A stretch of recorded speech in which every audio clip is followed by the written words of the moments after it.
That's so base. Right. Okay, looks like they've decided Battlefield's gonna start off. I can see Battlefield making being Gek's pick, honestly, because I feel like he has more leeway to live. But he can get juggled pretty hard by ZSS right here. Yeah, I mean, Battlefield, a historically well-respected stage by Mac players, surprisingly. You would think with the top platform that they wouldn't really like it that much, but Mac players love having that stage layout. We are going to see the Little Mac come out, not the Roy. I personally expect the Mac to stay out the whole set.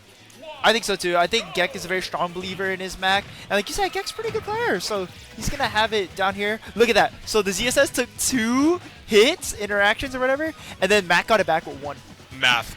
Math indeed. We're seeing up tilt. Ooh, okay, we're seeing some pretty definitive neutral going on here. I like the back airs. I like the spacing right here. Just the control. Because ZSS's strong suit's honestly going to be in her ability to maintain like that stage. You know what I mean? Yep. Second hit, good forward, going to connect. The up B just for some nice damage. And to put Mac in a pretty hard spot. He is actually going to make this back. I'm actually surprised that Zip did not go for the edge guard. I am surprised too, actually. Seeing an F tilt. Gek making it back once again. We are very close to KO Punch. We actually are at KO Punch. That's going to kill, right? Is the stock, though. That is an up B.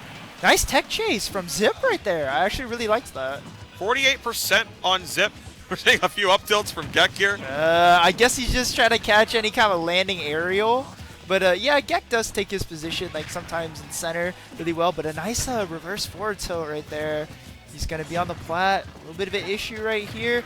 Okay, but we're seeing Battlefield's working to Zip's advantage, but the whiff punish on the dash attack is going to be the forward tilt. He's going to put him at the ledge. Yeah, we see the flip kick to come back to center stage. Gek doing everything in his power to maintain center. Oh my You see actually an F smash. That's a very rare move to see out of a Zero Suit. And that's going to be the stock right there. That is the stock. Rising fair from Zero Suit, the one that actually works sometimes. Isn't it pretty hard to get the second hit of Rising Fair at times? No, I mean when I play ZSS, it's landing fair. It's landing usually. fair? Oh yeah, it was landing fair. Or falling fair, rather. You always get like 1 hit. You never really get the... That is an SD that we are moving on to game 2. I think something's wrong with Gek's controller. It seems like he was testing something. He seemed pretty... like, you know, pressing the down tilts on the platform, maybe something not working right. Maybe going to get a controller switch here? We are going to controllers. Oh. That's still 1-0 though, right? Yeah, that I believe that is Draco? still 1-0. Draco. Is that still going to be 1-0? 3. That's still going to be 1-0 in favor of Zip, right? Yeah. So that's 1-0 for Zip. We could be seeing the Roy. Yeah, but I feel like it's a little unfortunate what happened here. Like, look, he's even calibrating everything. Maybe Gek's controller just not exactly performing to his per usual standards. Who knows? Maybe, but you can't come here with like a broken controller, right? You got to be here with your best gear. I think this actually is even more unfortunate than we're pointing out, that because game 1 is all about adaptation, right? You need to be able to understand where you might be going wrong and how you can adapt for the future. But now all he's thinking about is that controller. So we're going to see it again. We are going to see the Mac. Oh, virtual Mac. Okay, maybe Gek getting right back into this. Well, on a John Cena, we can't see him. It's a really hard skin to look at sometimes, man. Like, I can't lie. All right, he's testing his controller right here. Seeing a button check. Is this a button check? Me when I check the buttons? Nope, this is a fight. Oh, we're going back. That is a Nair. That is an up smash. Nair up smash. Remember when Zero Suit Nair was nerfed? I remember. Yeah, I remember, bro. She was quite strong in the early parts of Ultimate, maybe just because of Mars, though.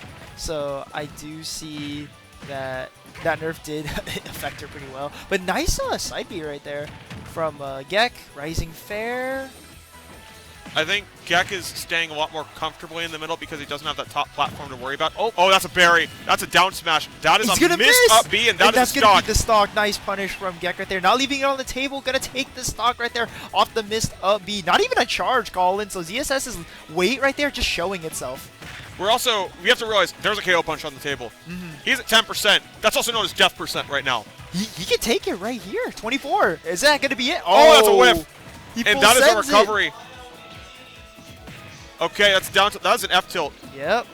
Gek doing a lot better this game, just maintaining his composure. And, you know, it's not easy to shake off some unfortunate stuff, but Gek just like, my controller, whatever. Just right back into it, you know? Another thing we're seeing is that lack of a top platform is actually messing with Zero Suit's mobility a lot more than you would expect. This stage layout is very small. Zero Suit wants to be able to outrun and outdo everything you can do. That top platform might seem small. That's actually a stock, by the way. That's a F-Air. nice edge Good guard job from by Zip. Zip. But the lack of the top platform gives ZSS one less place to land and one less place to refresh her options. And one less place to run from Little Mac. Exactly. That's why you can see ZSS is liking maps like Town and City and stuff with all the space to run around, any big, like, maybe Kalos. But, like, this small battlefield right here going to be the nice pick from Gek. And it's going to do, yards for him. I thought that was going to be the stock, honestly, Colin. That was almost the stock, yeah.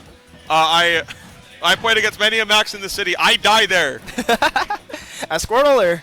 Yes, all of them. Actually, Squirtle, yes. ZSS is going to survive. Gek having around an 83% lead. Not going to touch the neutral getup. Just going to, hold that information for later. But Gek right here is doing very good for himself. Oh, wait, this is scary. That's a ledge. That's a paralyzer. That's a grab. That's a grab. Again, just putting Mech off stage. That's a really good spot. Gek utilizing that neutral beat armor to be able to maintain positioning. And Colin, his KO punch is almost up, which means that if he can hold on to this stock and keep the KO punch for the next, he might be in quite a nice spot right here. He's going to try to catch the jump, but he's going to be late to react, and he's going to take 2 up airs for it. A forward air. Still hasn't lost the KO punch, though. Going to try to get a jump call out from Zip, but Gek not giving it up, and there goes the KO punch. Yeah, people don't realize KO punch actually cannot be knocked out until 4 seconds after it's been activated. That was a beautiful parry from Gek, and that's going to be the up B. The wake up dragon punch type thing. Not the wake up dragon. Yeah, but that up B is gonna be quite strong right there. Gonna be a up tilt and some jabs. Just a gentleman, no rapid jab from Gekker here. ZSS escaping. Gek still maintaining a lead. Gets the shield. Gex, oh, that's a bear. That's a stock. I actually thought Gek was gonna armor nice through that. find. Yeah, I think he just one frame off of getting it. I think that's to be what he intended to do. There's the rapid jab from Gek, and 40% on Zip right here. The down air, 2 down airs. That's a double dare. He double dipping. He double dog dared. Wait, okay, that's a side nice B. Side B.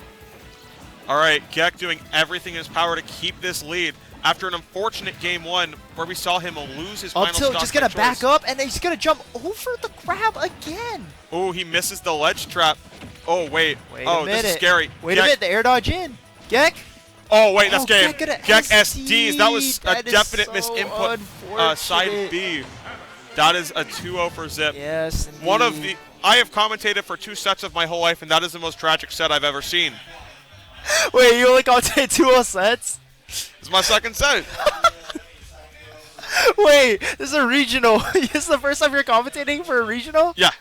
Hey, man, you enjoying it? It's chill. Yeah. I do enjoy being behind the mic. I've commentated a couple things. I've commentated Dusk Till Dawn. I've commentated Identity 5 tournaments, which is another game, and I've commentated Houston Summit before. So. I did that one. Yeah, that. So you. The one I was in. But did you commentate? I was on for like a set because you were at the bathroom, I think. Okay, but like, so you've been behind the. I have commentated 3 sets, and that's the most tragic set I've ever seen. This guy, bro. I mean, it was kind of unfortunate. Game 1, the issue with the controller. Game 2, an SD where he had such a strong lead. He was playing that so well, too. Yep. I fully believe that if Gek didn't SD there, we could have seen a lot more of a close set. Maybe even a win from Gek. Who knows? But Zip just being on top of his game, making sure to have really nice recoveries, really nice edge guards, and just staying on top of Mac's weakness. This is what I noticed. Yeah.